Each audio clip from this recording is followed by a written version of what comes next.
Bismillahirrahmanirrahim. Assalamualaikum warahmatullahi wabarakatuh. Alhamdulillah Rabbil Alamin. Wassalatu wassalamu ala nabiyyina Muhammadin wa ala alihi wa sahbihi ajma'in. Amma ba'd. Kita panjatkan puja dan puji syukur kehadirat Allah Tabaraka wa Ta'ala pada kesempatan malam yang sejuk ini. Kita kembali diberi kekuatan, kesehatan, hidayah serta taufik dari Allah Jalla wa'ala, sehingga kita bisa menghadiri kajian ilmiah di Masjid Kampus UGM ini. Kita berharap semoga Allah Tabaraka wa Ta'ala berkenan untuk melimpahkan kepada kita semuanya ilmu yang bermanfaat, sehingga bisa kita jadikan sebagai bekal untuk menghadap kepada Allah Jalla wa'ala. Amin ya Rabbal Alamin. Salam dan salam semoga senantiasa tercurahkan kepada junjungan kita Rasulullah Sallallahu Alaihi Wasallam, kepada para sahabatnya, keluarganya, dan umatnya yang setia mengikuti tuntunannya hingga di akhir nanti.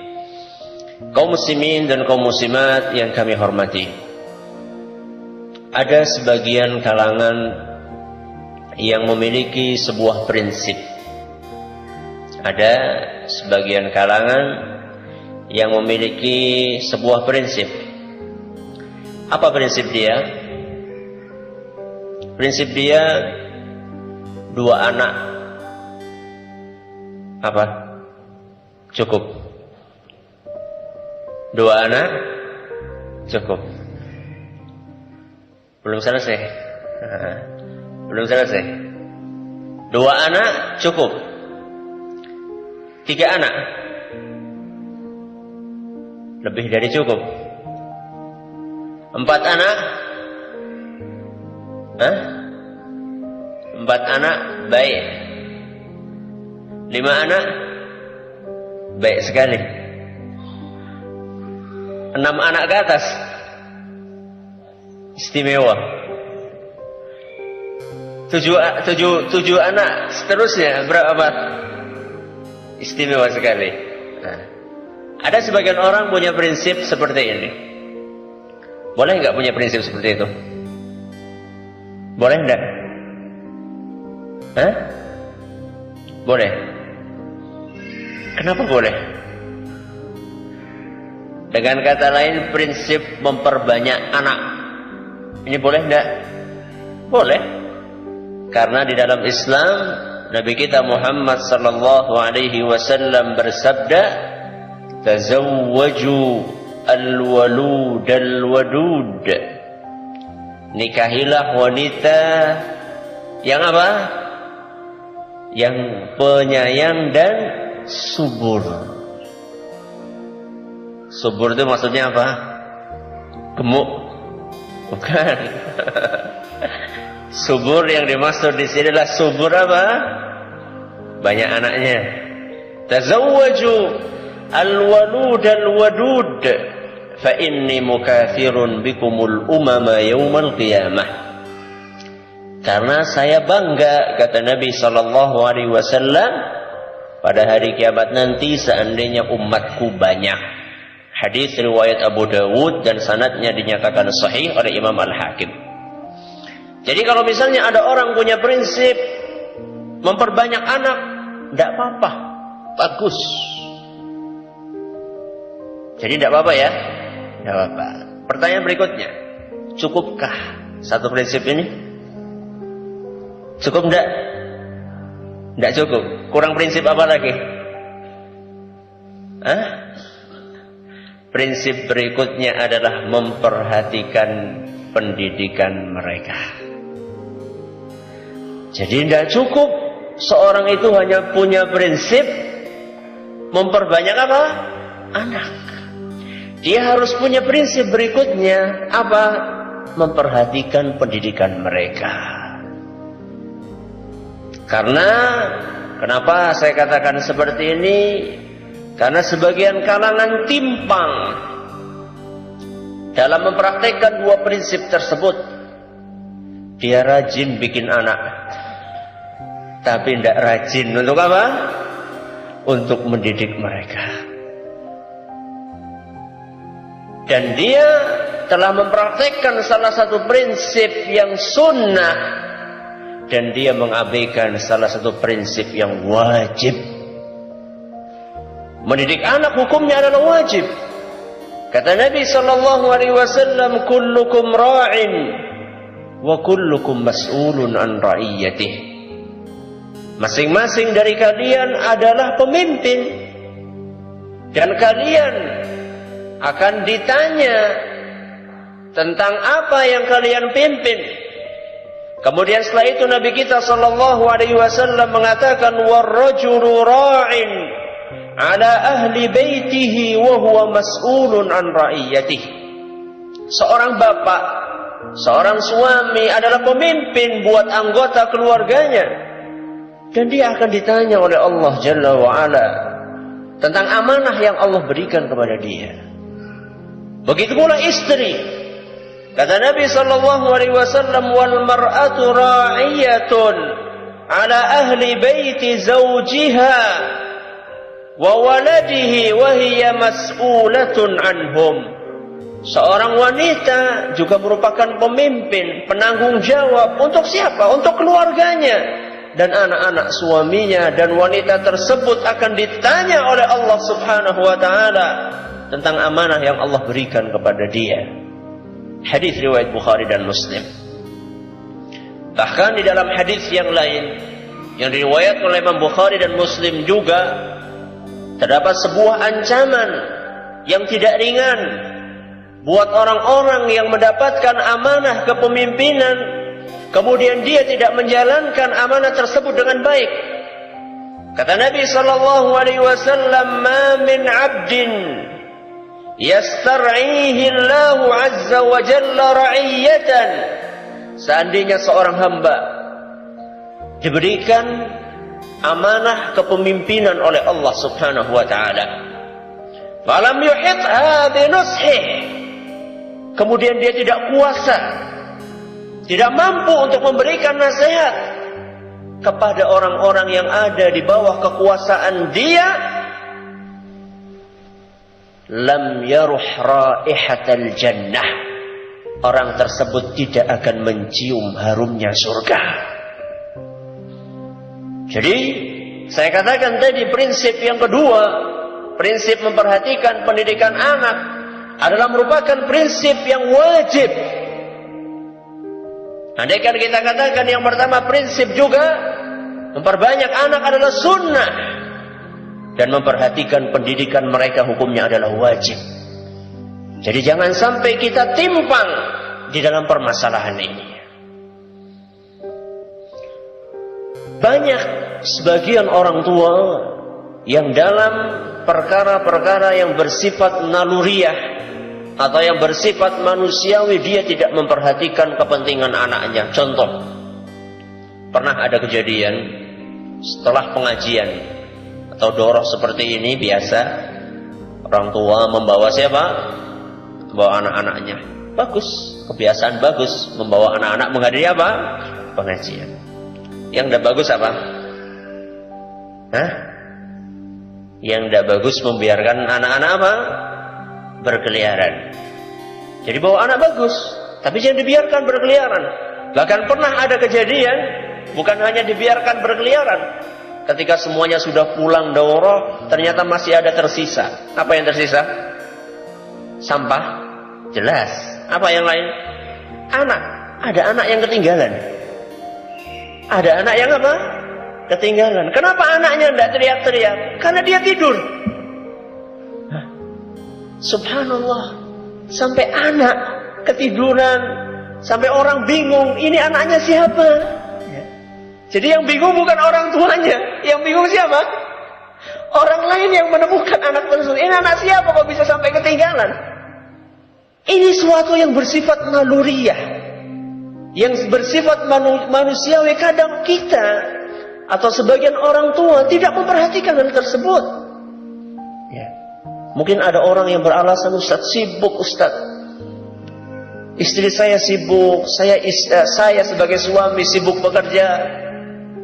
Istri saya anak pertama masih anak yang terakhir.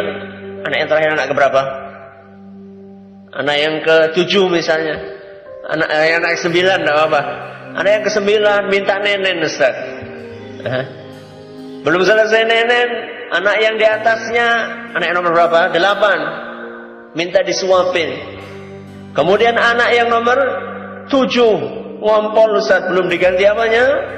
Popoknya. Anak yang ini belum kayak gitu, suami pulang-pulang minta supaya diajak ke kamar, Ustaz. Gimana, Ustaz? Saya mau perhatikan anak-anak ini.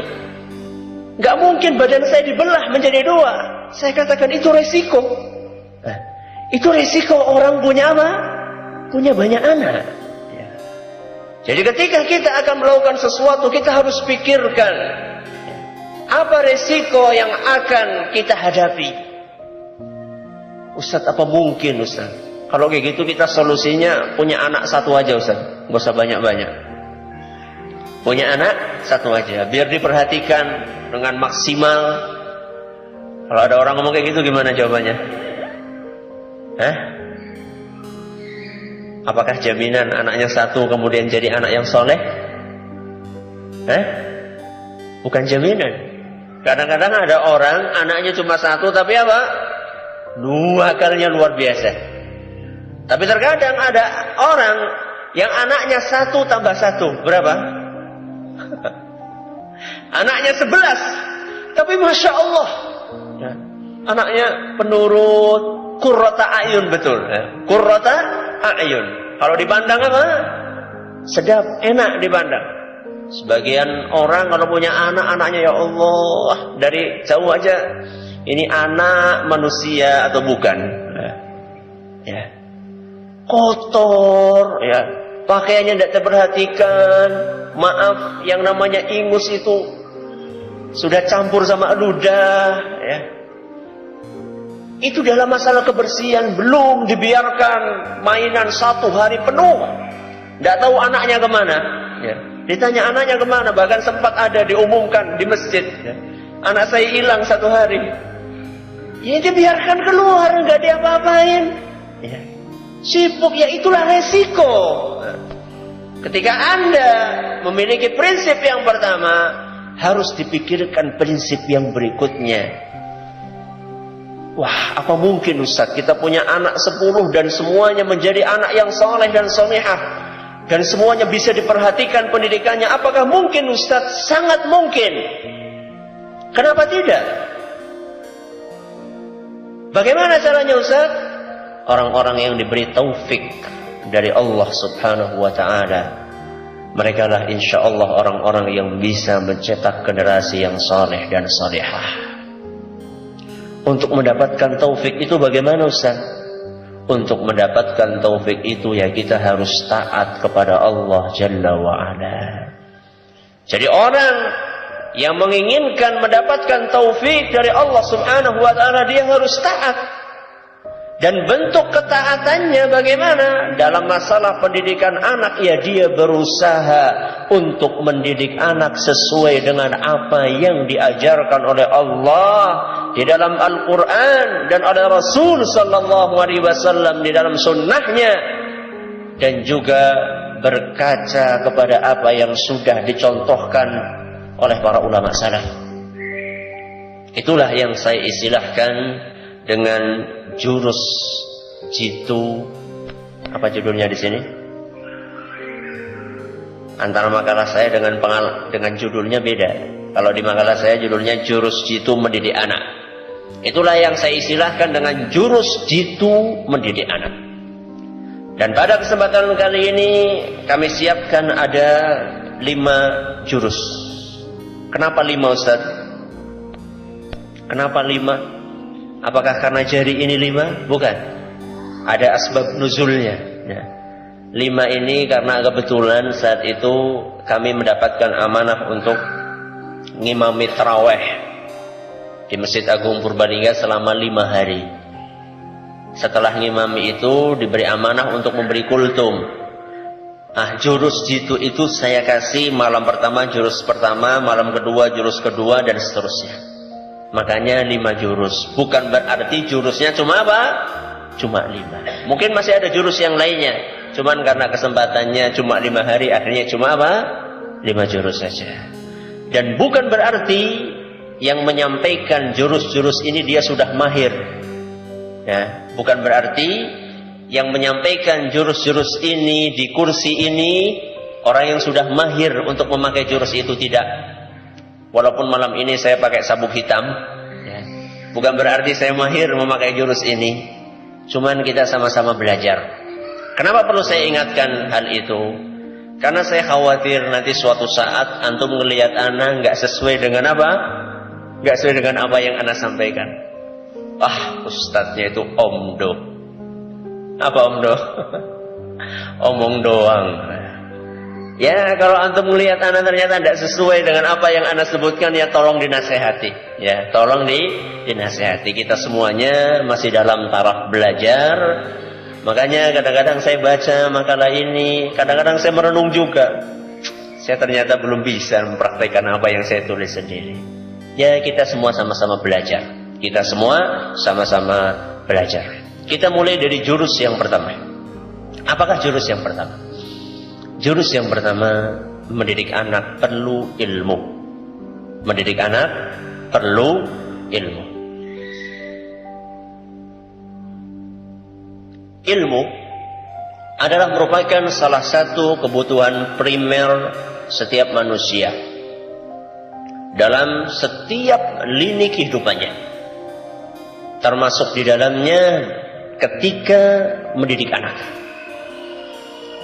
Dan kebutuhan kita terhadap ilmu dalam mendidik anak melebihi kebutuhan kita kepada ilmu tentang pekerjaan yang kita jalani. Kebutuhan kita terhadap ilmu dalam mendidik anak melebihi kebutuhan kita terhadap apa? Terhadap ilmu tentang pekerjaan dan keahlian yang kita jalani. Tapi kenyataan berbicara lain. Banyak di antara kita yang mempersiapkan ilmu untuk mendidik anak sedikit dibandingkan ilmu yang kita persiapkan untuk pekerjaan kita. Banyak di antara kita kalau ditanya tentang pekerjaannya luar biasa. Entah dia seorang arsitek lah, entah dia seorang ahli komputer lah, entah dia seorang ahli elektronik lah, dan seterusnya.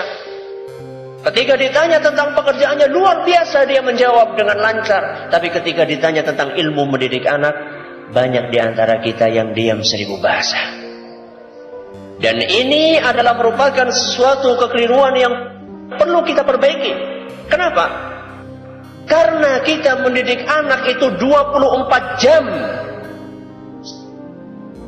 Sedangkan kita mengurusi pekerjaan kita berapa jam? Sesuai dengan jam kerja masing-masing. Masa suatu kebutuhan yang membutuhkan waktu 24 jam, ilmunya lebih sedikit dibandingkan sesuatu yang hanya digunakan selama 7 atau 8 jam? Apakah itu adalah merupakan pembagian yang adil? Tilka idzan qismatun diza. Itu adalah pembagian yang curang dan tidak adil. Ustaz, saya itu bekerja untuk mengumpulkan duit. Ketika duit itu banyak, saya bisa melakukan apapun yang saya inginkan. Untuk mendidik anak gampang, Ustaz. Tinggal dimasukkan ke sekolah yang apa? Yang mahal, yang unggul. Kalau kita punya duit kan kita bisa sekolahkan, Ustaz. Kalau kita nggak punya duit, kan kita nggak bisa sekolahkan di sekolah yang unggul.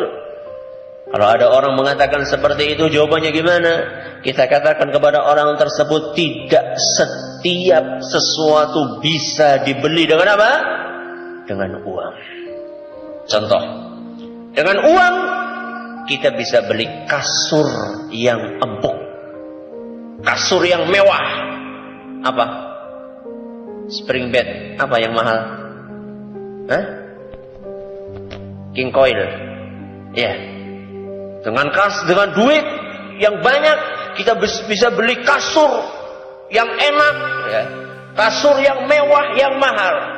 Tapi jangan lupa, dengan duit yang banyak kita tidak bisa beli tidur yang nyenyak dan nyaman. Apakah setiap orang yang tidur di atas spring bed king coil dia tidurnya nyenyak? Kadang-kadang kita yang tidurnya di atas apa? Di atas amben atau kamben, di atas ranjang bambu yang kalau diduduki apa? Kriet. Itu tidurnya Masya Allah sampai subuhnya kesiangan. Saking apanya? Saking nyenyaknya. Jadi dengan uang kita memang bisa beli kasur yang mewah, tapi belum tentu kita bisa membeli apa? Kita bisa membeli tidur yang nyenyak. Dengan uang kita bisa membangun rumah yang megah, bisa membangun rumah yang luas. Tapi dengan uang belum tentu kita bisa membeli keluasan dan kelapangan hati untuk tinggal di dalam rumah tersebut. Artinya tidak setiap sesuatu bisa dibeli dengan uang. Betapa banyak anak-anak yang hidup di sebuah rumah yang mewah. Semua yang dia inginkan bisa dia dapatkan dari ibunya, bisa dia dapatkan dari bapaknya. Semuanya bisa dia dapatkan, kecuali kasih sayang dan perhatian dari orang tuanya. Semua yang diminta bisa, kecuali kasih sayang dan perhatian dari orang tuanya. Kembali kepada masalah ilmu. Ilmu apa saja yang kita butuhkan dalam mendidik anak? Banyak ilmu yang kita butuhkan. Yang paling pokok adalah ilmu agama. Yang paling pokok adalah apa? Ilmu agama dengan sekian banyak variannya. Dan di antara ilmu agama yang paling penting adalah masalah akidah. Adalah masalah apa? Akidah. Makanya Nabi kita Muhammad sallallahu alaihi wasallam beliau mengajarkan akidah ini kepada anak-anak yang masih kecil-kecil. Di antaranya Ibnu Abbas radhiyallahu anhuma, ketika beliau membonceng Nabi sallallahu alaihi wasallam, beliau berkata kepada Ibnu Abbas, "Idza sa'alta fas'alillah wa idza ista'anta fasta'in billah." Nah, seandainya engkau mintalah kepada Allah. Kalau kamu mohon pertolongan, mohonlah pertolongan kepada Allah. Dalam hadis yang diriwayatkan oleh Imam At-Tirmidzi, dan beliau menyatakan hadis ini hasan sahih. Jadi Nabi kita sallallahu alaihi wasallam sangat perhatian dalam menanamkan akidah di dalam diri seorang anak yang masih kecil. Dan orang tua bagaimana dia akan mengajarkan akidah kalau dia tidak menguasai ilmu tentang akidah? Selanjutnya ilmu tentang salat. Bagaimana seorang orang tua akan mengajarkan salat kepada anaknya seandainya dia sendiri tidak tahu bagaimana cara salat yang benar? Kadang-kadang ada seorang anak datang kepada bapaknya, "Pak, tadi ketika saya salat masih ada tersisa selilit." Tahu selilit? Nah, selilit bahasa Indonesia kan? Ya, apa bahasa Indonesianya? Tersangkut. Ya selilit lah. "Pak, tadi saya ketika sholat maghrib ada selilit di apa? Di gigi. Kemudian saya mainkan selilit itu. Sholatnya sah enggak, Pak?" Seorang anak bertanya kepada siapa? Kepada bapak. Kalau antum ditanya gimana? Sah enggak? Enggak pernah kejadian ya? Masa enggak pernah makan daging? Mungkin seorang ibu ditanya sama anaknya, "Bu, tadi saya berangkat ke masjid, sudah wudu di rumah. Di tengah jalan tersandung batu. Akhirnya keluar darah. Wudunya sah enggak, Bu? Harus diulangi enggak, Bu?" Ini ilmu-ilmu tentang syariat yang sangat mungkin akan ditanyakan oleh anak-anak kita kepada orang tuanya. Seandainya kita tidak mendalami ilmu tersebut, bagaimana mungkin kita bisa menjawab? Faqidu syai'i la yu'ti. Orang yang tidak memiliki sesuatu, dia tidak akan bisa memberikan sesuatu tersebut. Berikutnya ilmu tentang adab-adab. Adab makan, adab masuk kamar mandi, adab keluar kamar mandi, adab kepada teman, adab kepada orang tua. Sejauh mana kita menguasainya? Nabi kita Muhammad sallallahu alaihi wasallam dalam sebuah hadis yang diriwayatkan oleh Imam Bukhari dan Muslim, ketika melihat salah seorang sahabat yang kecil yang bernama Umar bin Abi Salimah, ketika makan tangannya piknik kemana-mana. Apa piknik kemana-mana? Milik temannya dia apa? Jatah temannya disikat. Jadi kalau makan mereka pakai apa? Pakai tempat yang lebar, kemudian makan bareng-bareng. Ini tidak cukup jatah dia, ngambil apa? Jatah temannya. Apa kata Nabi SAW? Ya ghulam, samillah. Wahai anakku, nak. Kalau orang Jawa mengatakan le. Kalau perempuan apa? Do. Panggilannya enak kan? Ya, panggilannya enak. Gak sebagian orang tua kadang-kadang manggil anaknya dengan panggilan-panggilan yang gak sedap. Kadang-kadang ada sebagian orang Jawa, ya, ini semoga tidak ada di antara antum yang mempraktekkan ini, memanggil anaknya tel, gudel. Antum tahu artinya gudel? Hah? Tahu tidak apa artinya gudel? Anak apa? Anak kerbau. Kalau anak dia gudel, berarti bapaknya apa? Menepuk air di dulang, apa? Memercik ke muka sendiri. Ya. Ada sebagian orang tua memanggil anaknya dengan panggilan-panggilan yang tidak sedap, dengan panggilan-panggilan yang tidak enak. Nabi SAW ketika akan mengajarkan adab ilmu tentang adab makan, beliau panggil ya ghulam, nak. Panggilan yang enak, nak, le, do. Ya ghulam, samillah. Ucapkanlah bismillah sebelum engkau makan. Wa kul biyaminika, makanlah dengan apa? Tangan kananmu. Wa kul mimma yalika, dan makanlah dari makanan yang paling apa? Yang paling dekat.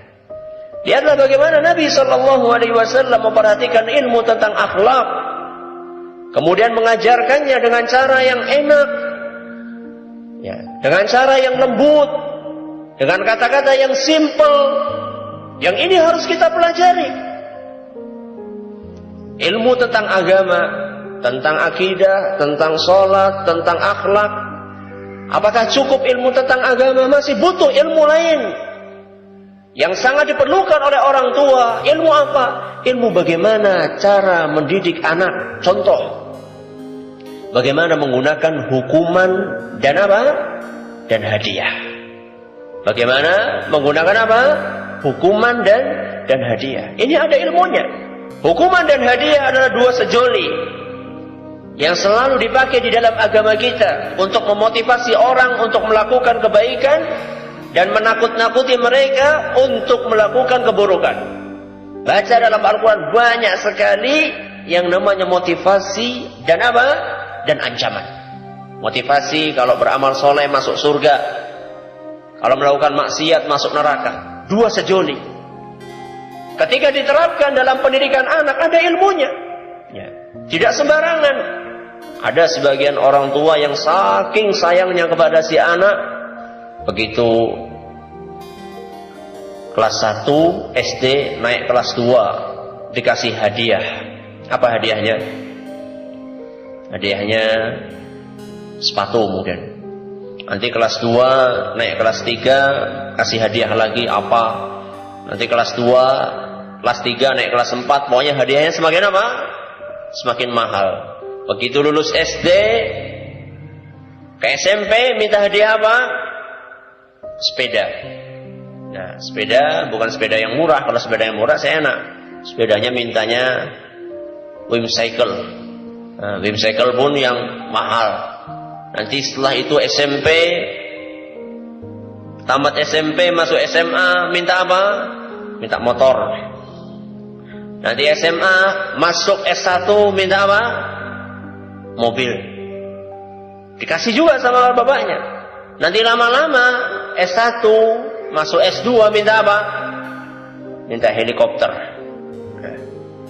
Ketika apa? Ketika hadiah itu tanpa aturan. Akibatnya seperti itu. Begitu pula hukuman. Ada sebagian orang ketika melakukan kesalahan dicubit. Cubitannya cubitan kecil. Besoknya tidak mempan. Ditambah apa? Cubitan yang lebih apa? Lebih besar. Sakit mana? Yang kecil apa yang besar? Nah. Yang jelas besar tapi apa? Lebih keras. Nanti besoknya lagi melakukan kesalahan, tidak mempan lagi. Akhirnya pakai apa? Pakai cubitan di 5 titik. Kayak bekam aja. Titik pertama, titik kedua, 5 titik. Nanti besoknya lagi, tidak mempan lagi.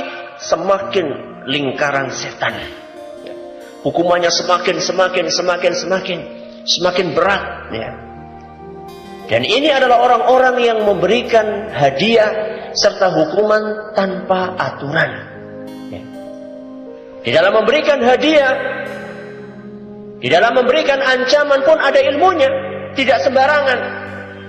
Dan yang namanya hadiah dan ancaman itu hanyalah merupakan sarana untuk menggapai atau menumbuhkan motivasi internal, kesadaran pribadi di dalam diri seorang anak. Sampai kapan anak itu akan diberi hadiah, akan ditakut-takuti? Sampai kapan? Ya. Ada saatnya si anak itu dicukupkan atau dikurangi hadiah dan ancamannya. Ketika apa? Ketika sudah tumbuh motivasi dalam dirinya. Jadi memberikan hadiah, memberikan ancaman butuh ilmu. Ya. Tidak sembarangan. Ada resepnya, ada dosisnya. Ini adalah obat tanpa dosis. Jadi apa? Jadi racun. Ya. Jadi ini jurus yang pertama. Jurus yang pertama untuk mendidik anak membutuhkan apa? Ilmu. Dan ilmu sangat beragam. Maka jangan pernah berhenti untuk menuntut apa? Ilmu. Ini jurus yang pertama. Jurus yang kedua, dalam mendidik anak memerlukan kesalehan orang tua. Mendidik anak memerlukan apa? Kesalehan orang tua. Saya kira jemaah sekalian masih ingat kisahnya Nabi Khidir dengan Nabi siapa? Nabi Musa alaihissalam.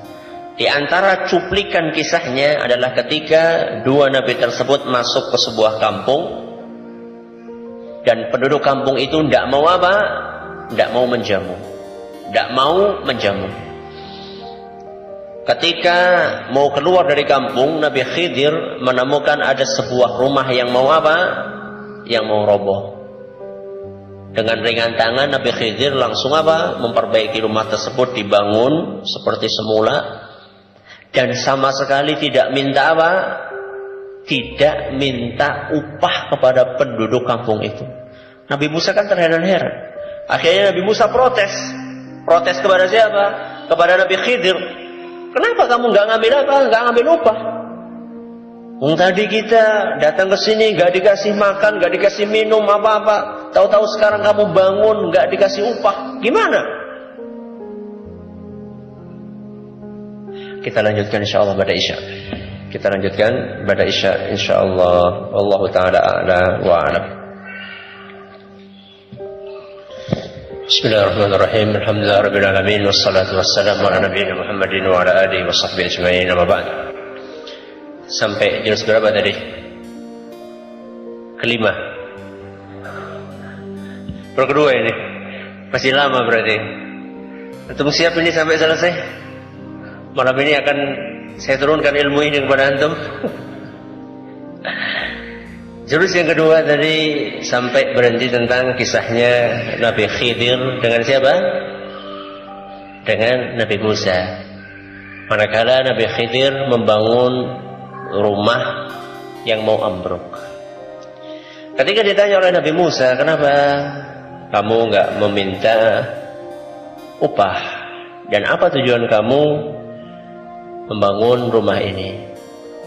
Jawabannya, kata Nabi Khidir, rumah ini adalah milik dua anak yatim yang di bawahnya ada harta peninggalan orang tuanya yang sengaja disembunyikan di bawah rumah tersebut dengan harapan ketika kedua anak itu besar mereka bisa menemukan harta peninggalan orang tuanya.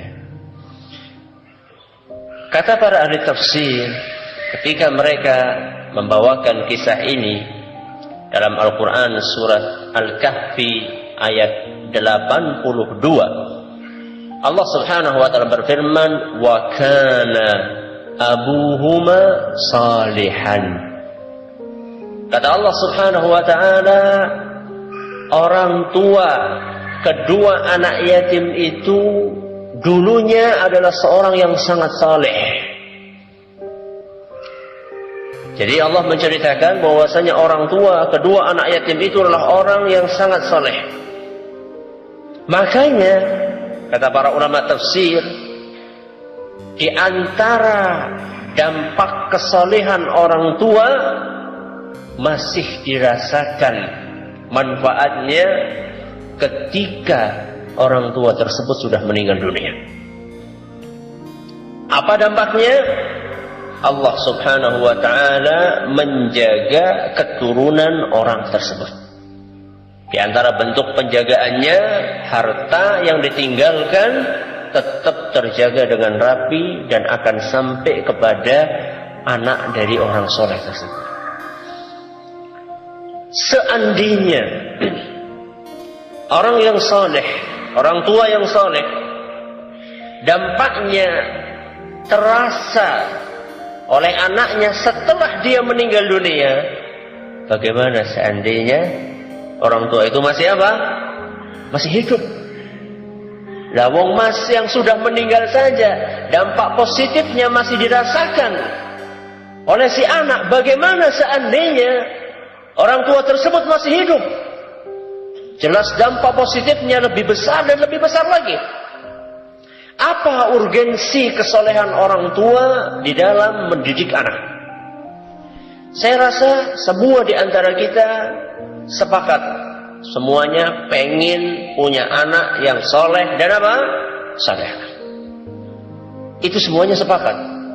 Bahkan mungkin kalau misalnya kita tanya orang yang di Nusa Kambangan, tahu Nusa Kambangan? Hah?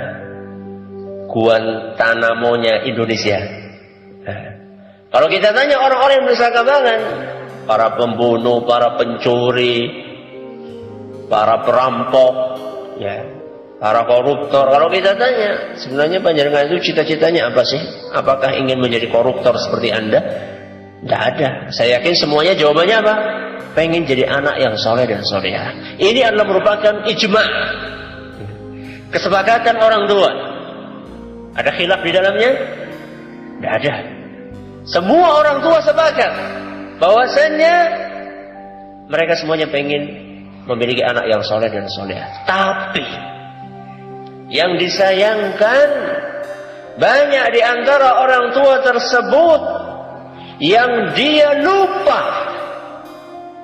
bahwa salah satu modal utama untuk mencetak generasi yang soleh dan solehah, orang tuanya juga harus soleh dan solehah. Itu modal utamanya. Salah satu modal utama untuk mencetak anak yang soleh dan solehah, orang tuanya juga harus soleh dan solehah. Kenapa? Apa urgensinya? Sangat besar. Seandainya seorang orang tua, bapak dan ibu adalah orang-orang yang soleh, ketika anak pertama kali membuka matanya melihat dunia ini, yang pertama kali dia lihat adalah seorang ibu yang sedang sholat malam. Ketika dia tengok ke sebelah sana, dia mendapatkan seorang bapak yang sedang membaca Al-Quran. Ketika dia lihat kakak-kakaknya, dia lihat yang ini sedang berzikir, yang ini sedang mengaji, yang ini sedang membaca, yang ini sedang ini dan itu. Dan itulah yang akan terekam dengan kuat di benak anak-anak kita. Maka kalau kita ingin menjadi atau ingin memiliki anak-anak yang soleh, berilah contoh sebagai seorang orang tua. Maka insya Allah anak-anak tersebut dengan izin Allah Jalla wa'ala akan menjadi anak yang soleh dan soleha pula. Jadi jangan pernah bermimpi kita memiliki anak yang soleh dan soleha sedangkan kita sendiri bukan orang yang soleh dan soleha. Bahkan kita masuk dalam kubangan maksiat, jauh panggang dari apinya. Contohnya, kalau kita ingin anak kita rajin sholat, kita pun juga harus apa? Harus rajin sholat. Masa nyuruh ayo le ke masjid, sedangkan bapaknya apa? Apa? Mainan burung. Ibunya apa? Asyik di depan apa? Televisi. Bagaimana ingin anaknya rajin sholat kalau orang tuanya tidak rajin sholat? Kalau kita menginginkan anak-anak kita rajin ngaji, kita pun juga apa? Rajin ngaji. Ya Ustaz, setiap hari anak setel radio Quran. Ya nggak cuma radionya, kitanya sebagai bapak ibu memberikan contoh nyata bahwa Al-Quran di hadapan anak kita ngaji sehingga anak kita termotivasi.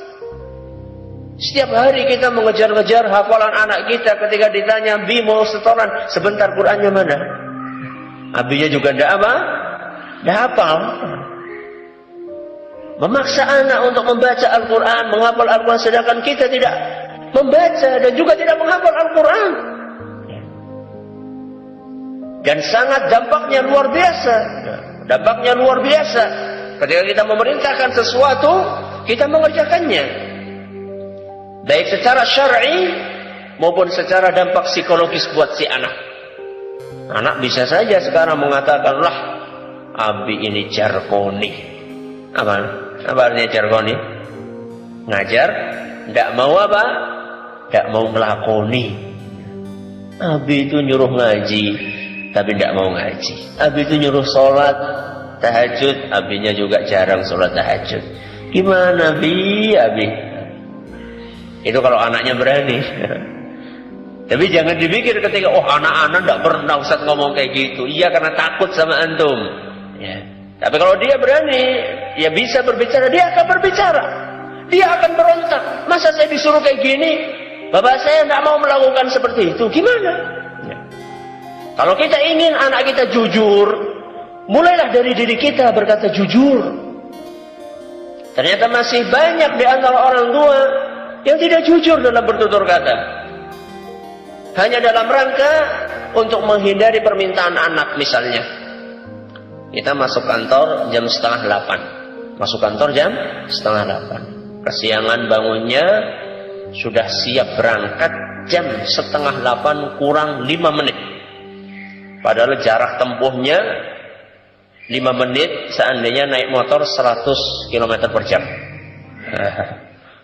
Berarti kan waktunya sempit sekali. Jam 7:30 kurang 5 menit. Itu sudah limit, sudah sangat terbatas sekali. Kok tiba-tiba anak kita bilang, Bi, Pak, jalan-jalan dong. Jalan-jalan kemana nak? Kita keliling perumahan ini, atau keliling kampus nih. Keliling kampus UGM. Gimana coba seorang orang tua, seorang bapak gimana? Kalau ditolak nangis, kalau diiyakan dia akan terlambat. Padahal kemarin terlambat, sekarang masa apa? Terlambat lagi. Gimana coba? Ada sebagian orang tua yang mengatakan, sebentar nak ya, habis sebentar aja. Sebentar, nanti juga pulang. Sebentar aja. Sebentar, udah anaknya tidak sadar, makmur. Sebentarnya kapan pulangnya? Malam. Nah, katanya apa? Sebentar. Sebentar itu berapa menit? Sebentar itu 5 menit. Ini bukan 5 menit ya. 7 jam, 8 jam, 9 jam. Dan itu terulang saban hari. Bagaimana orang tua yang seperti itu menginginkan anaknya jujur, seandainya dia sendiri tidak jujur? Contoh yang lain. Pak, minta duitnya buat apa? Buat jajan. Gak ada. Tapi lagi tidak punya duit.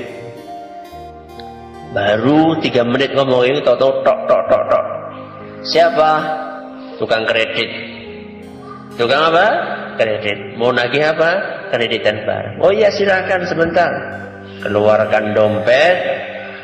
Ada duitnya merah-merah. Merah-merah berapa ya? 100-an gitu. Si anak ngelihat, loh katanya tadi Abi gak punya duit. Sekarang kok punya duit? Duitnya turun dari mana, Bi? Dari langit. Apa? Bohong. Tidak jujur kepada anak. Contoh yang lain. Nah, Abi ini capek sekali baru pulang kerja. Nanti kalau ada tamu bilang ya, Abi lagi apa? Lagi tidur? Enggak. Abi lagi tidak ada. Padahal abinya pengen apa? Pengen tidur. Mengajari anak tidak jujur. Ya. Jadi kalau misalnya kita ingin anak kita jujur, mari kita mulai dari diri kita. Ya. Luset gimana? Masa kita ajak anak untuk keliling, nanti kita terlambat bekerja? Bukan seperti itu maksudnya. Tapi maksudnya adalah berkata jujurlah kepada si anak. Katakan sama anak kita, nak, sekarang abi tidak bisa. Karena abi punya kesibukan ini. Nanti kalau misalnya abi sudah pulang, insya Allah kamu akan saya ajak untuk jalan-jalan. Katakan secara terang-terangan kepada anak kita. Kenapa kita tidak bisa berkata jujur kepada anak kita? Loh, Ustaz pasti nangis. Iya, karena dia belum paham. Memang butuh waktu untuk menyadarkan anak kita. Begitu pula ketika apa?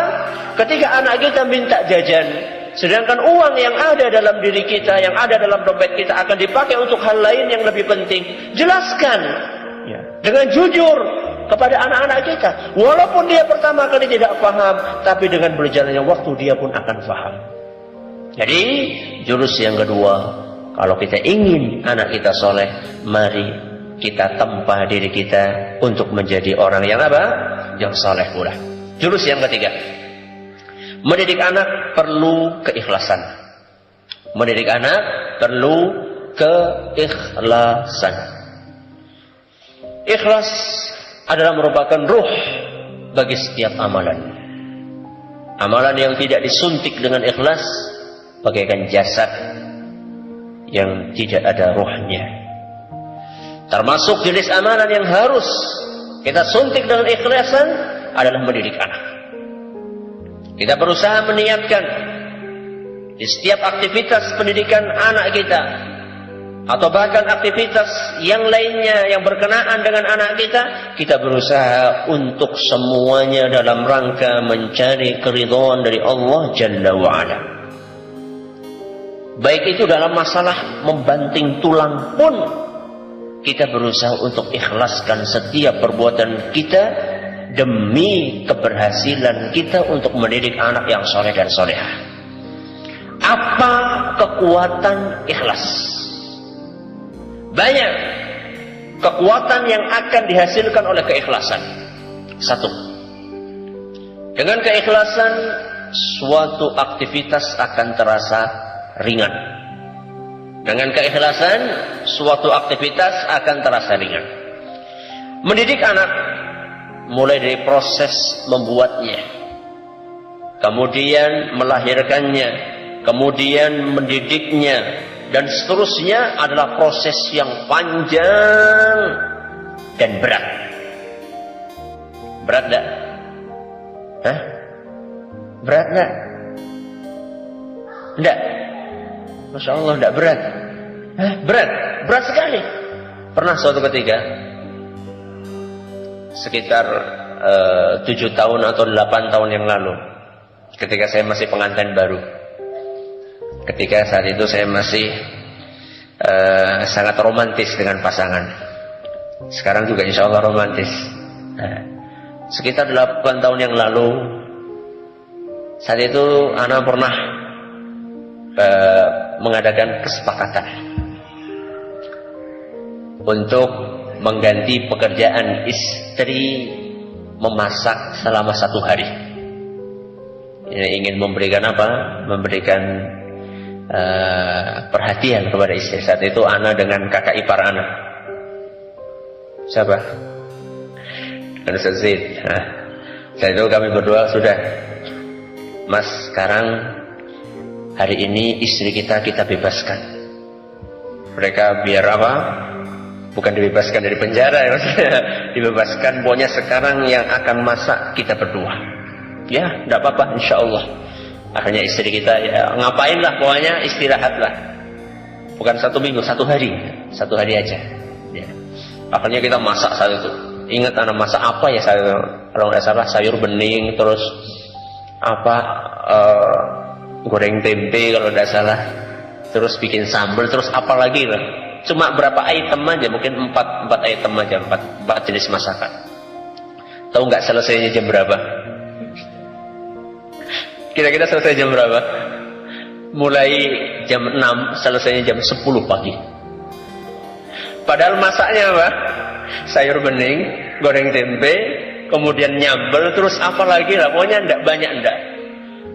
Setelah selesai jam 10 keringat itu Masya Allah. Ketika kita makan, Masya Allah ya, beginilah istri kita. Setiap harinya hanya masalah masak. Hanya masalah apa? Masak. Belum nyuci, belum nyetrika, belum nyapu, belum ngepel, belum ini, belum itu. Belum dimarahi sama suaminya. Ya. Subhanallah, pekerjaan rumah itu berat. Ya. Bagaimana kita bisa merubah yang berat itu menjadi ringan? Bagaimana caranya? Dengan ketulusan dan keikhlasan hati. Keikhlasan akan merubah suatu aktivitas yang berat menjadi ringan. Sebaliknya, keluh kesah akan merubah aktivitas yang ringan berubah menjadi sangat apa? Sangat berat. Ini kekuatan keikhlasan. Yang pertama, keikhlasan akan membuat suatu aktivitas terasa apa? Ringan. Yang kedua,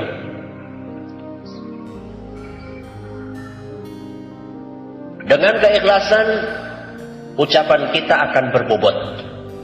Dengan keikhlasan, ucapan kita akan apa? Berbobot. Antum sering nggak menasehati anak-anak antum? Sering nggak? Hah? Sering. Berapa persen dari nasihat antum yang membekas dalam di dalam benak anak-anak antum? Berapa persen? Hah? 100%? Masya Allah. Tidak 100%. Ya. Berapa persen kira-kira? 50%? Hah? 30%? 70%? Ya udah anak korting 71%. Nah, Masya Allah itu kalau 71%, Masya Allah. Yang jadi bertanya, kenapa kok tidak setiap nasihat kita itu masuk ke dalam hati anak kita? Kenapa? Kenapa sebagian nasihat kita itu bisa masuk dan membekas dalam dan diingat oleh anak kita sampai dia tua? Tapi tidak sedikit nasihat kita yang berlalu seperti berlalunya angin malam, yang hilang kesejukannya ketika mentari pagi mulai apa? Bersinar. Atau dengan kata lain, masuk telinga kanan, keluar telinga kiri. Kenapa kok kadang-kadang nasihat kita ada yang masuk dan membekas, dan kadang-kadang ada yang cupak numang lewat aja? Kenapa? Salah satu penyebabnya adalah faktor apakah yang mendorong nasihat itu keluar dari lisan kita? Faktor apakah yang mendorong nasihat tersebut keluar dari lisan kita? Seandainya nasihat tersebut pendorongnya adalah rasa marah, karena kita marah sehingga kita angkat suara kita dengan penuh emosi, kita sampaikan nasihat itu kepada anak kita hanya untuk meluapkan amarah kita, maka dijamin nasihat tersebut akan cepat hilang. Tapi ketika kita memberikan nasihat kepada anak kita berikan nasihat tersebut dengan sepenuh hati, dengan ketulusan, dengan keikhlasan, dengan harapan anak kita akan menjadi anak-anak yang saleh dan salihah, yang taat kepada Allah Subhanahu wa taala, maka setiap huruf yang keluar dari lisan kita akan menjadi nasihat yang berbobot berat dan akan menghujam masuk ke dalam relung-relung hati anak kita yang paling dalam. Tapi kapan kita bisa menyampaikan nasihat itu? Dengan apa? Dengan sepenuh hati. Ya, butuh persiapan. Ya, kayak orang mau mukul kan butuh apa? Butuh mengumpulkan apa? Butuh mengumpulkan kekuatan. Ya. Tidak antum mukul cuma kayak gini, sama antum apa? Kumpulkan, bukan tenaga dalam ini ya. Antum kumpulkan tenaga di mana? Di tangan, kemudian setelah tenaganya terkumpul di sini antum pukulkan mak. Tidak dengan orang cuma mukul. Tidak. Ya. Itulah nasihat. Jadi kekuatan yang kedua, dengan keikhlasan ucapan kita akan lebih apa? Akan lebih berbobot. Kemudian yang ketiga, Dengan keikhlasan, nasihat kita akan atau anak kita akan lebih mudah diatur. Dengan keikhlasan, anak kita akan lebih mudah diatur. Jangan pernah meremehkan perhatian dan pengamatan anak kita. Jangan pernah meremehkan perhatian, pengamatan dan penilaian anak kita. Kenapa? Karena penilaian anak kita sangatlah tajam. Kenapa anak kita bisa cepat merasakan suasana kondisi hati kita? Apakah suasana hati kita sedang tenang atau sedang gundah gulana? Kenapa? Karena anak kita bagaikan kertas putih yang masih bersih. Sehingga ketika dia merasakan orang tuanya sedang gundah gulana, dia bisa merasakan.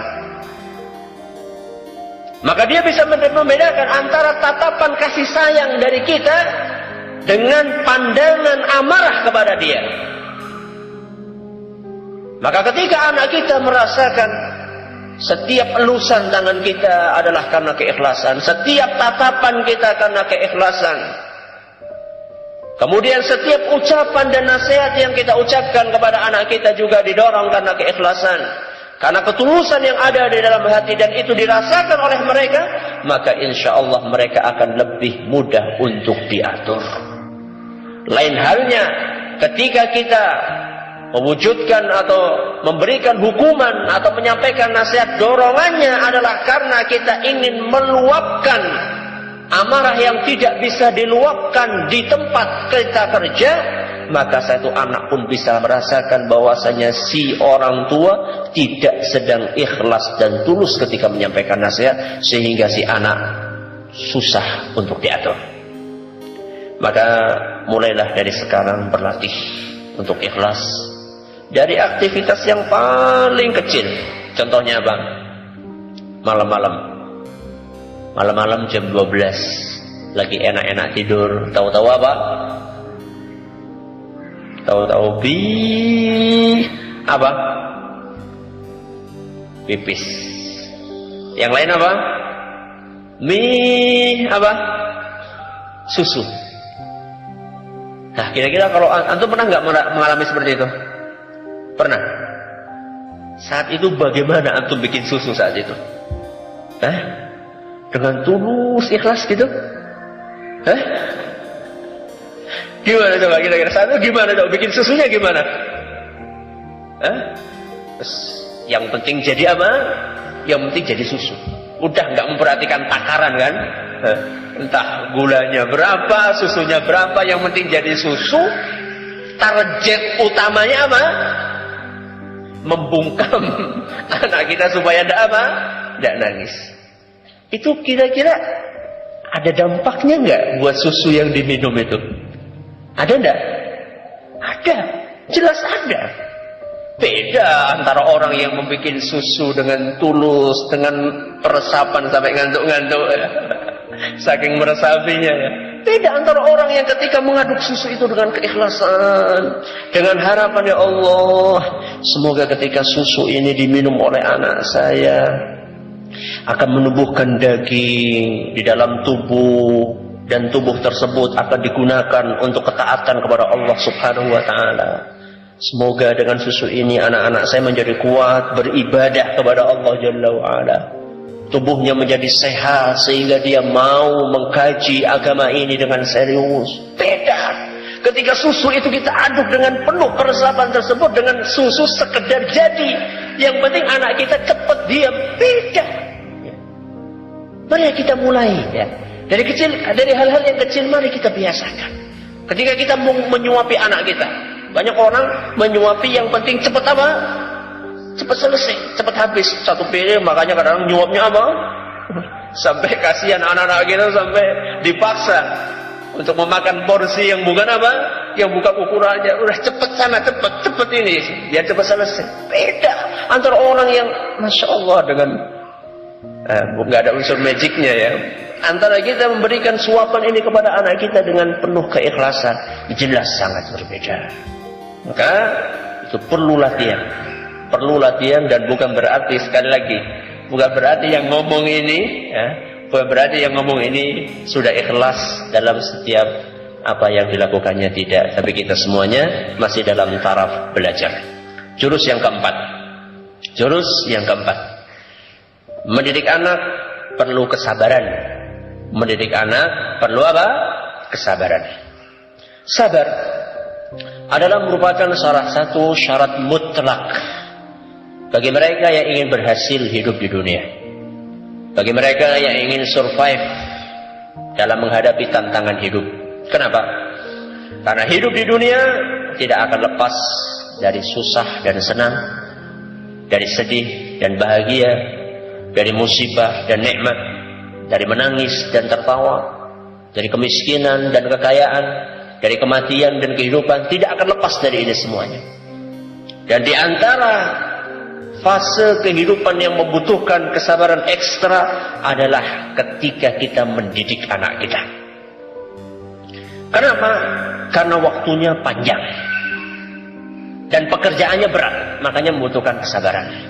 Contohnya bagaimana? Contoh yang pertama, sabar membiasakan perilaku yang baik kepada anak. Sabar di dalam membiasakan perilaku yang baik kepada anak. Anak kita, sebagaimana yang tadi saya singgung, itu seperti kertas yang apa? Yang putih. Tergantung siapa yang apa? Siapa yang menggambar di atas kertas tersebut. Kalau yang menggambar adalah orang yang pandai menggambar, maka gambarannya akan apa? Gambarnya akan indah. Kebalikannya, seandainya gambar tersebut digambar oleh orang yang tidak piawai, maka gambarnya akan jelek. Itulah yang diisyaratkan oleh Nabi SAW dalam sebuah hadis yang diriwayatkan oleh Imam Bukhari dan Muslim.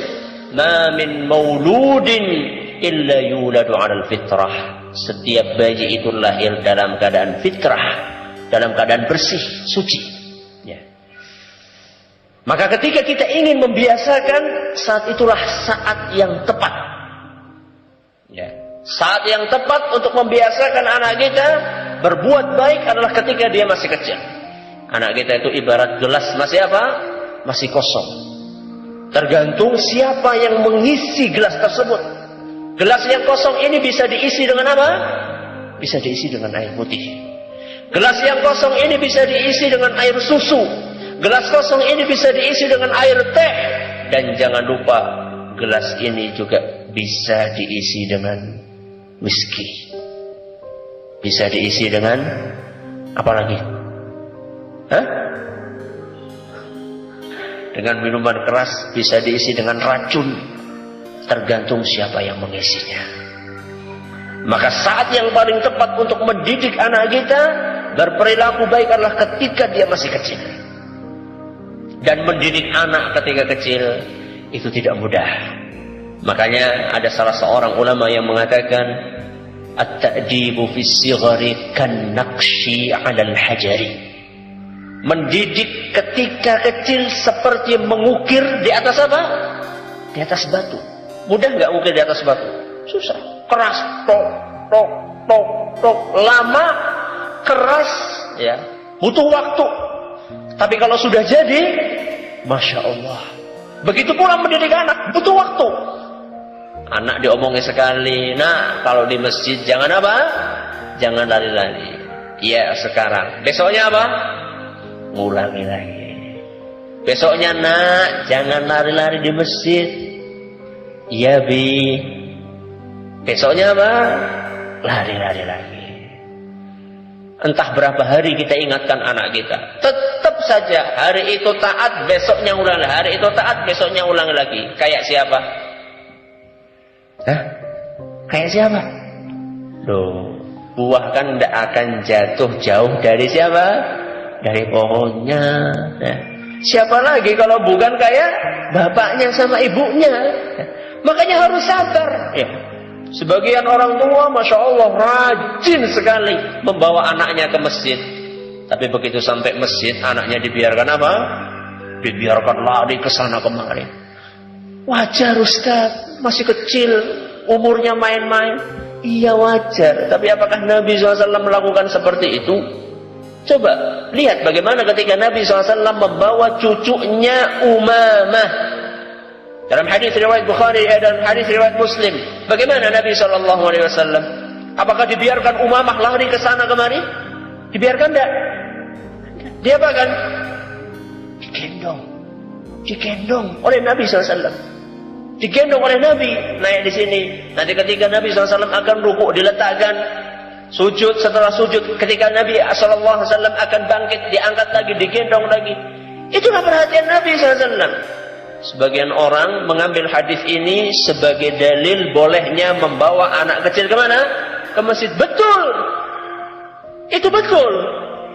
Tapi kelanjutannya bagaimana? Apakah Nabi SAW membawa anak tersebut kemudian diumbar, dibiarkan lari ke sana kemari? Ustaz, kalau anak membawa anak ke masjid, membawa anak taklim, nanti bagaimana Ustaz? Kalau misalnya saya terus ngurusi anak, kapan ilmunya akan masuk Ustaz? Masa saya harus lari ke sana, lari kemari? Loh, jadi kan kita sudah bicara di awal, punya anak itu ada apanya? Ada risikonya. Ya. Punya anak itu ada risikonya. Jangan enak-enak ngaji kemudian yang lainnya ganggu, yang ini mukuli ayam, yang ini narik buntutnya kucing, yang ini pipis di sana, yang ini numpahin air di mana. Subhanallah. Begitukah cara Nabi SAW memperhatikan anak-anaknya? Terus bagaimana solusinya Ustaz? Kalau misalnya kita membawa anak, ya, kalau kita membawa anak, kita akan terganggu ngajinya. Kalau kita tidak bawa anak, anak mau dititipkan sama siapa Ustaz? Ya risiko Anda. Anda membawa anak, Anda harus memperhatikan anak Anda. Nanti saya akan terganggu belajarnya. Tidak apa-apa. Ketika Anda belajarnya terganggu, insya Allah, seandainya tujuannya adalah untuk memperhatikan pendidikan anak, insya Allah Allah akan mengganti ketergangguan Anda ini dengan ilmu yang bermanfaat. Walaupun mungkin gak konsentrasi penuh, tapi apa? Ilmu yang didengarkan walaupun sedikit masuk sehingga bisa diamalkan. Emang kalau misalnya antum gak bawa anak, antum bisa konsentrasi penuh? Orang enggak, anaknya dibiarkan, abinya apa? Ngantuk juga. Sama aja, sudah anaknya kemana-mana, ngajinya juga ngantuk, gimana? Dari mana buah yang ingin diharapkan? Ya. Ada salah seorang ustadz yang punya anak. Ustadznya ini punya kitab banyak. Punya apa? Kitab banyak. Ustadznya lagi belajar di luar negeri. Wah, anaknya ini kalau suka sekali memberantakkan kitab-kitabnya bapaknya. Pokoknya bapaknya ambil buku, ini ikut apa? Ngambil buku 2, ini ngambil buku 2. Si bapak ini lama-lama marah juga. Nah, ini capek ini ngerapikannya. Ya. Oh, saya ngambil buat saya capek, apalagi ditambah kamu ngambil. Ya, capek nak. Akhirnya dimarahi sama bapaknya. Suatu hari bapaknya ini sibuk lagi mengkaji kitab ini macam. Anaknya datang, "Bi, ada apa, Bi?" Tahu apa kamu itu? Iya, ada apa sih? Ini ada PR. Ada apa? Ada PR. PR apa, Bi? PR apa? Kamu tahu apa? Ini PR mustalah hadis. Mustalah hadis itu ilmu apa? Ilmu bagaimana mengkaji hadis secara apa? Secara sanadnya, secara jalur periwayatan hadisnya. Ini ada PR, Abi nyari jawabannya tidak ketemu. Apa sih PR-nya, Bi? Dilihat. Oh, itu Bi, itu ada dalam kitab halaman sekian. Abinya, kamu ngomong apa ngomong kamu? Iya, Bi, kalau tidak percaya buka kitab halaman sekian. Abinya kan penasaran. Ustaz itu penasaran, dia buka buku yang ditunjukkan anaknya, dibuka halamannya persis seperti apa yang dikatakan. Setelah itu anaknya masuk perpustakaan, mau berantakan apa saja, tidak pernah dilarang. Jadi ternyata kadang-kadang ya, anak itu jangan pernah kita remehkan. Ketika dia buka-buka buku kita yang kita pikir tidak mungkin anak itu bisa apa? Bisa memahami. Ternyata ada. Itulah keberkahan. Itulah keberkahan yang Allah limpahkan. Maka walaupun kita membawa anak ke tempat majelis taklim, kita harus memperhatikan. Dan itu adalah salah satu bentuk kesabaran dalam mendidik anak. Kemudian contoh sabar yang lain. Sabar menghadapi pertanyaan anak. sabar menghadapi pertanyaan anak. Menghadapi pertanyaan anak itu memang membutuhkan kesabaran. Apalagi anak baru tumbuh. Segala sesuatu ditanyakan. Ya, segala sesuatu ditanyakan. Pernah suatu ketika, antum tahu ada makanan snack anak kecil yang namanya momogi. Ya, tahu kan? Momogi stick itu ya, stick. Pernah suatu ketika anak saya makan momogi. Setelah itu dia mendekat, "Bih, ya ada apa? Kenapa jajannya namanya momogi, Bih? Kenapa jajan ini namanya apa? Momogi. Kenapa ya? Saya tidak tahu asbabun nuzulnya ini apa." Pertanyaan-pertanyaan yang kadang-kadang kita bingung mau menjawab ya. Kalau misalnya ini apa namanya, ini apa, mungkin mudah. Tapi kadang-kadang anak itu bertanya sesuatu yang mungkin kita bingung untuk menjawabnya. Sebagian orang tua jengkel. Sebagian orang tua jengkel ketika menghadapi pertanyaan anak yang sangat banyak. Sehingga kadang-kadang dia marah. Ya, tanya terus. Malah mungkin kadang-kadang dia nggak marah, cuman dijawab sekenanya sambil lalu saja. Kadang-kadang tidak nyambung antara yang apa? Ada yang ditanya dengan jawabannya, tidak nyambung. Karena yang penting anak itu diam. Ya. Dan orang-orang yang seperti ini telah melakukan sebuah kekeliruan yang sangat besar. Kenapa? Ketika anak mau bertanya kepada bapak dan ibunya, itu pertanda apa? Pertanda apa? Hah? Si anak memiliki kepercayaan kepada siapa? Orang tuanya. Ketika anak mau bertanya kepada orang tuanya, itu pertanda bahwasanya anak masih memiliki kepercayaan kepada orang tuanya. Dan kepercayaan anak kepada orang tua itu adalah merupakan modal yang sangat mahal bagi orang tua agar dia sukses mendidik anaknya. Dan modal ini kalau tidak dijaga, maka bisa jadi modal tersebut akan hangus. Dan akan datang suatu saat, setiap bertanya si anak dimarahi, atau bertanya dijawab sekenanya, atau bertanya dijawab sambil lalu, akan datang suatu masa ketika anak tidak lagi percaya kepada orang tuanya. Dan manakala anak sudah tidak percaya kepada orang tuanya, dia akan mencari makhluk-makhluk lain di luar rumahnya untuk memuaskan keinginan tahuan dia. Dan kalau sudah keluar rumah, serigala-serigala di luar rumah telah siap untuk memangsa anak kita. Dan saat itu kita hanya bisa menggigit jari ketika anak tidak bisa kita omongi lagi, karena dia sudah tidak percaya kepada orang tuanya. Jangan salahkan orang lain, salahkan diri sendiri yang menyia-nyiakan modal utama tersebut. Jadi menjawab pertanyaan membutuhkan apa? Kesabaran. Sabar yang lain, sabar untuk menjadi pendengar yang baik. Sabar untuk menjadi pendengar yang baik.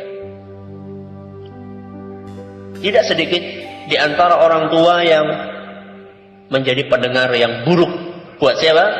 Buat anak-anaknya. Contoh, ada suatu masalah, anaknya belum ngomong, langsung orang tuanya apa? Menyelah. Misalnya, anak seharusnya pulang sekolah siang-siang.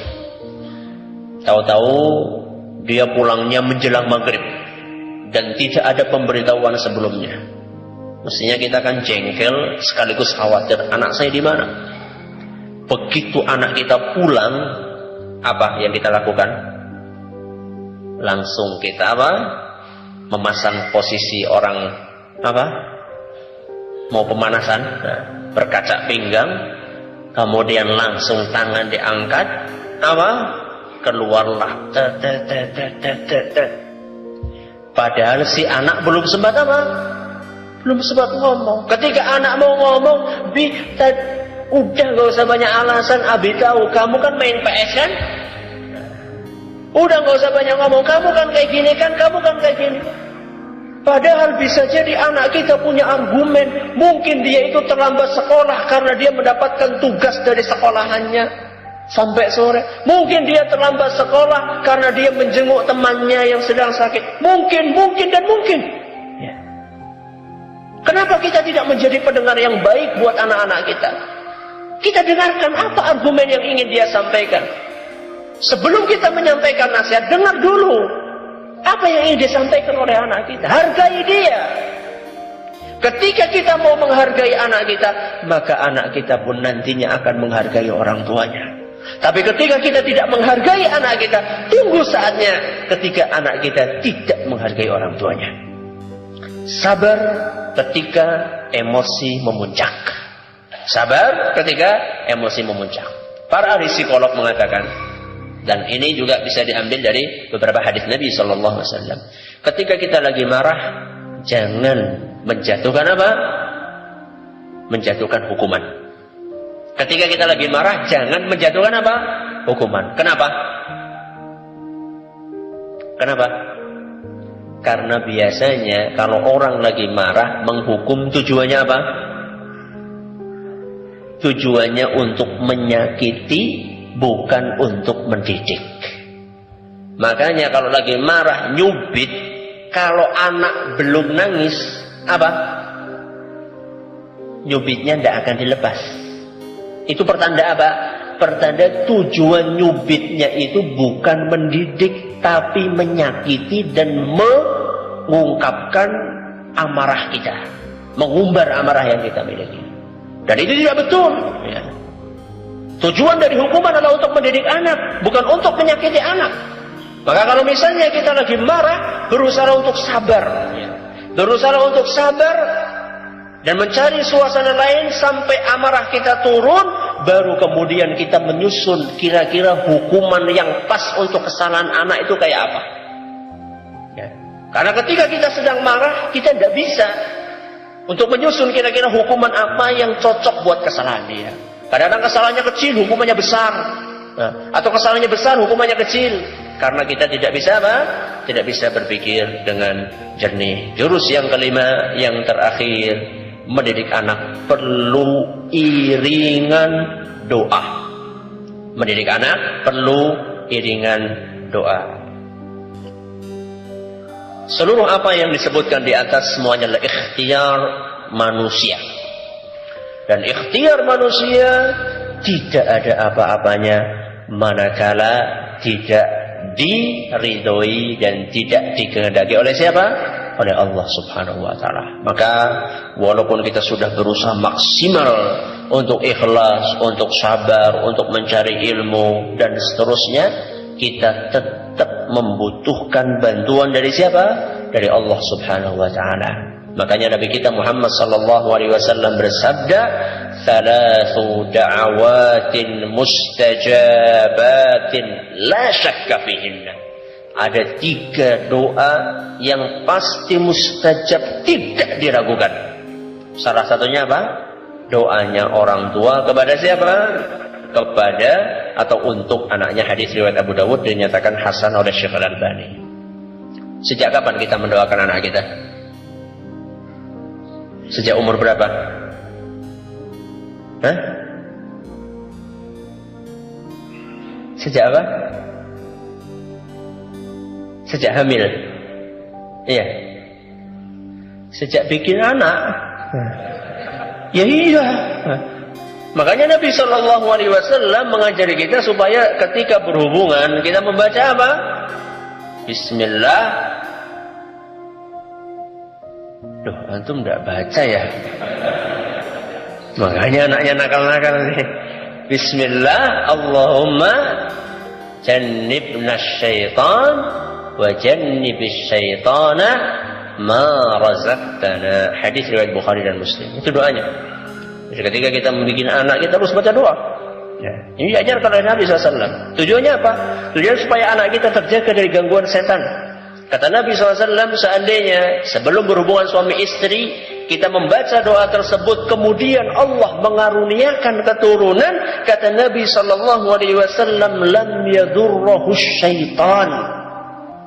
keturunan itu tidak akan bisa dicelakakan oleh setan. Nah, ini doa dari Nabi SAW. Ustaz, anaknya udah 11 baru belajar kayak gini. Makanya itu pentingnya ilmu. Makanya pertama kali apa? Ilmu. Ya, itu. Kemudian ketika mau bikin anak, ketika di dalam perut juga kita berusaha untuk berdoa. Sebagaimana doanya Nabi Ibrahim alaihissalam, Rabbi habli minas salihin, atau doanya Nabi Zakaria, Rabbi habli min ladunka dzurriyyatan thayyibatan innaka sami'ud du'a. Setelah dewasa Ustaz terus doakan. Ya, setelah dewasa pun kita perlu mendoakan anak-anak kita agar menjadi generasi yang saleh dan salihah. Semoga Allah Subhanahu wa taala berkenan untuk menjadikan anak-anak kita menjadi anak yang saleh dan salihah. Amin ya rabbal alamin. Silakan ada pertanyaan. Jazakallahu khairan katsira kepada Ustaz Abdul Zain yang telah menyampaikan 5 jurusnya dalam mendidik anak. Kami yakin masih banyak jurus-jurus yang lain, 6, 7 dan seterusnya. Semoga jurus-jurus yang lain bisa kita simak di waktu-waktu yang mendatang. Tahun depan mudah-mudahan insyaallah Ustaz. Kita lanjutkan pada sesi tanya jawab. Ada beberapa pertanyaan yang masuk. Langsung saya bacakan saja. Pertanyaan yang pertama, Ustaz, bolehkah menjarangkan kelahiran supaya perhatian lebih baik? Barangkali perhatian terhadap anak lebih baik. Menjarangkan kelahiran dengan tujuan supaya perhatian orang tua kepada anak lebih baik. Menjarangkan kelahiran boleh, ya boleh. Saya bilang tidak boleh. Bahkan beberapa ayat dalam Al-Quran mengisyaratkan hal itu. Di antaranya masalah persusuan. Persusuan supaya berapa tahun? 2 tahun. Nah, persusuan supaya 2 tahun. Kadang-kadang sebagian ikhwan setengah tahun nyusu aja sudah apa? Sudah kesundul. Udah kedahuluan sama siapa? Adiknya. Akhirnya susunya susu apa? Sapi. Sehingga kalau besar disuruh apa-apa? Disuruh apa-apa? Kenapa? Karena susunya susu apa? Susu sapi, ya. Bukan susu apa? Bukan susu ASI, ya. Ya. Jadi ada isyarat-isyarat dalam Al-Quran atau dalam Sunnah Nabi SAW untuk menjarangkan apa? Menjarangkan kelahiran. Tidak apa-apa, ya. Tidak apa-apa, insya Allah. Ya. Pertanyaan kedua, saya seorang pengajar, tapi sering kesal dan mudah emosi. Apa anak harus berhenti mengajar atau bagaimana, Ustaz?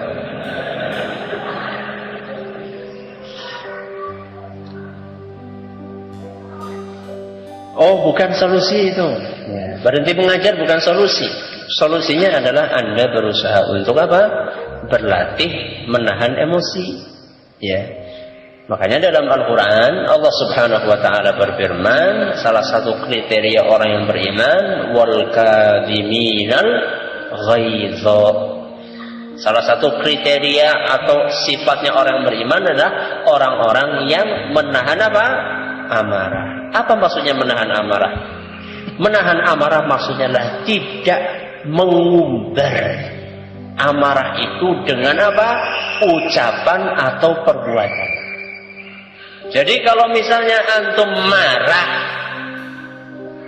mulutnya diam, tangannya apa? Juga diam.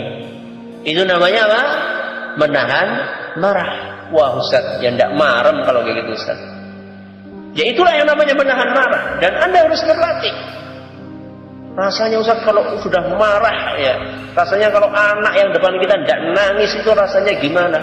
Ya makanya Nabi SAW mengajarkan, kalau misalnya lagi marah berdiri, kita suruh apa? Suruh duduk. Ya.